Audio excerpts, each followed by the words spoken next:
आपी मैं आपको याद कर रहा था। आप कहाँ चली गई थी आपी? मुन्नू याद कर रहा था, रो रहा था, आप ही कर रहा था, है ना? मुन्नू क्या कर लेते? आप ही करना था। मैं आप ही को ढूंढ रहा था, हर जगह ढूंढा मैंने। आप ही मेरे साथ बर्तन वाला खेलती हैं, आप ही मुझे प्यार करती हैं। मिस को आप ही नहीं दिख रही थी। आपने याद किया मुन्नू को? नहीं, क्यों? क्या कर रही थी आप? क्या कर रही थी? किससे लड़ाई कर रही थी?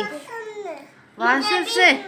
मुझे तो वासिफ और आयशा और मुन्नू की याद आ रही थी स्कूल में, और मुझे सिर्फ आयशा की याद आ रही थी। और कहाँ चली गई थी आप लोगों की आयशा? नानी के घर। आयशा आप कहाँ चली गई थी? नानी के घर। और आपको भाईजान बिग भी याद आए? आए थे कितना? और मम्मा कैसे याद करी थी मम्मा को? इतना ज्यादा कैसे? कैसा आवाज दे रही थी? अम्मी अम्मी आवाजें दे रही थी। और मुन्नू की याद नहीं आ रही थी? कितनी? इतनी सॉरी।